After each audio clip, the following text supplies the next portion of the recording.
성도님들 안녕하십니까?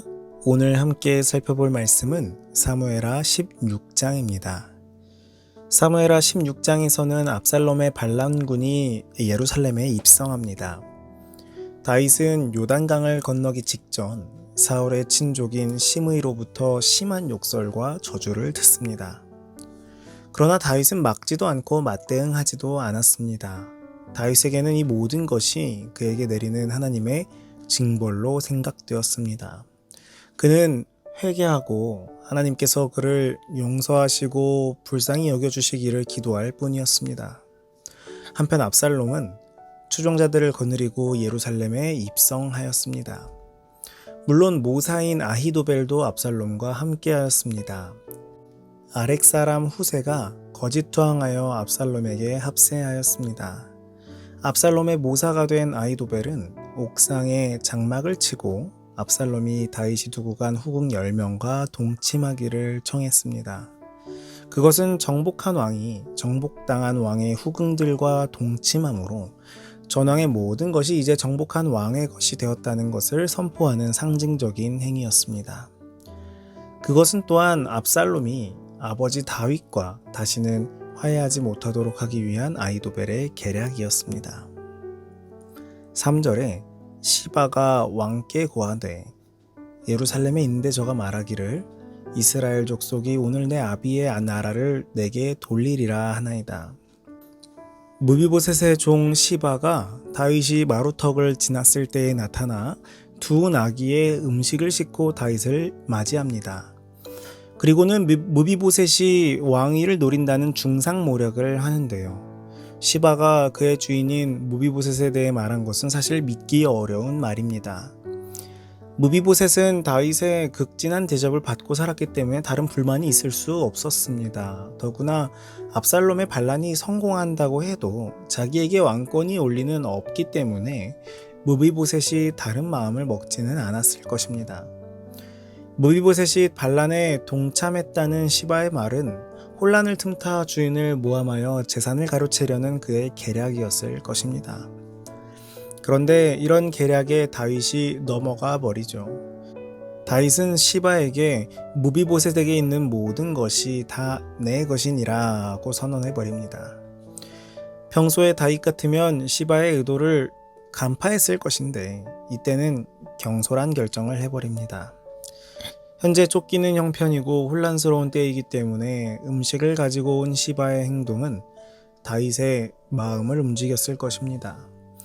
그러나 무비보셋 쪽의 말을 들어보지도 않고 그의 재산을 시바에게 넘겨준 것은 불공정한 일이었습니다.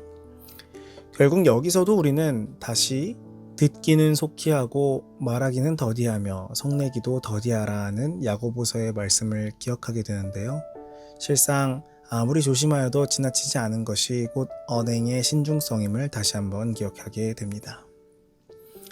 5절에 저가 나오면서 연하여 저주하고 다윗 일행이 바후림을 지날 때 게라의 아들 시므이가 나와 다윗을 저주했습니다. 바후림은 예루살렘에서 요단강으로 내려가는 길목에 있는 베냐민 지파의 작은 성읍이었습니다. 게라의 아들 시므이는 사울의 친족인 베냐민 사람으로서 유다 지파에 속한 다윗에게 평소 불만을 가지고 있었습니다. 그러다가 다윗이 쫓기는 신세가 되자 그를 저주하고 핍박하였습니다. 시므이가 말한 피를 흘린 자여 사악한 자여 라는 말은 사울가의 피를 의미했겠지만 그것은 사실이 아니었습니다. 다윗은 사울가의 어떤 피도 흘린 일이 없기 때문입니다. 다른 사람이 강할 때는 아첨하다가 약해졌을 때를 틈타 그를 비난하고 욕하는 것은 옳지 못한 일임을 우리는 기억해야 합니다. 10절에 저가 저주하는 것은 여호와께서 저에게 다윗을 저주하라 하심이니 감히 왕을 저주하는 것에 분노한 아비새는 시므이를 죽은 개라고 불렀습니다. 아비새가 쫓아가서 그를 단칼에 죽이는 것은 간단한 문제였습니다. 그러나 다윗은 그것을 만류했습니다. 그는 시므이의 저주를 그가 저지른 죄에 대한 하나님의 책망으로 생각했습니다. 사울가의 피를 흘리지는 않았지만 우리아의 피를 흘렸던 자신을 생각하며 자기 자신이 정말 사악하고 비루한 자가 아닌지, 시므이의 말은 틀린 것이 무엇이 있는지를 생각하며 다윗은 슬퍼했을 것입니다.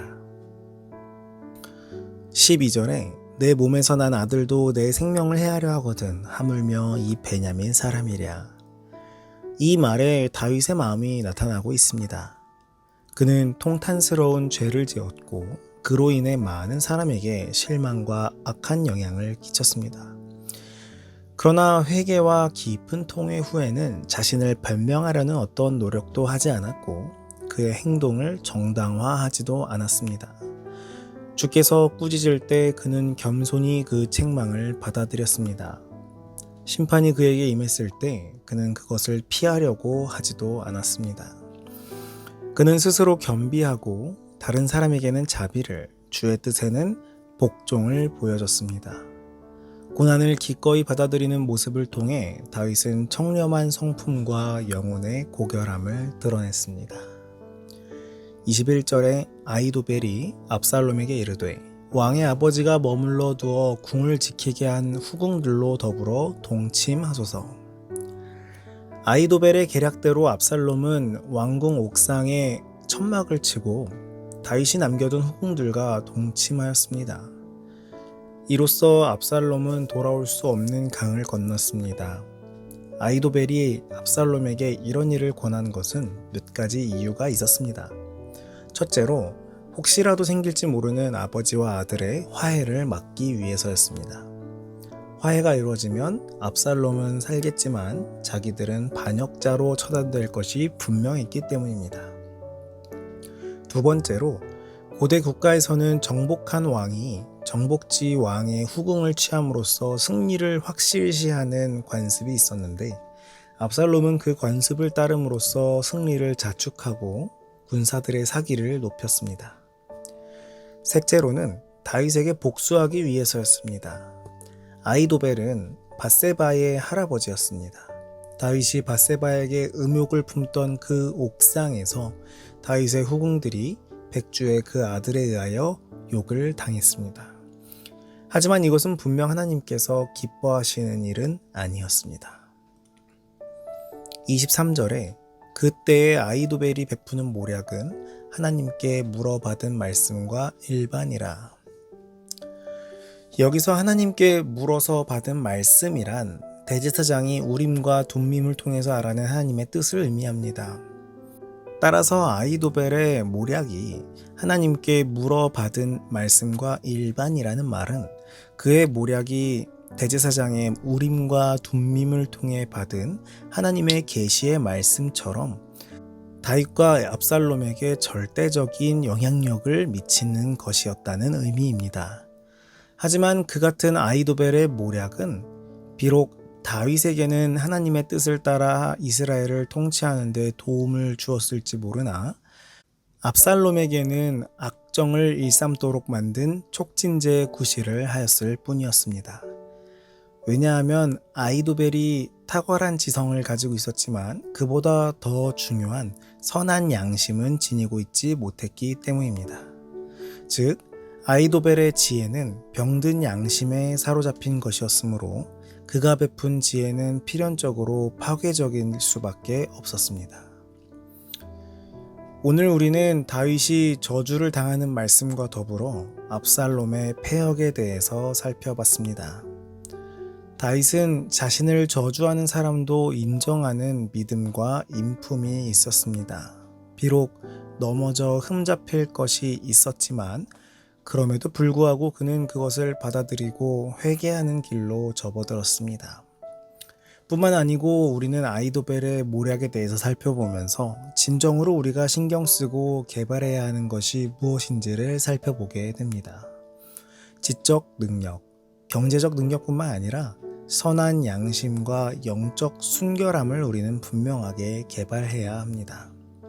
하나님의 선한 마음으로 그 열매를 아름답게 피워내는 우리 모두가 되기를 간절히 바라면서 아침 말씀을 마치겠습니다.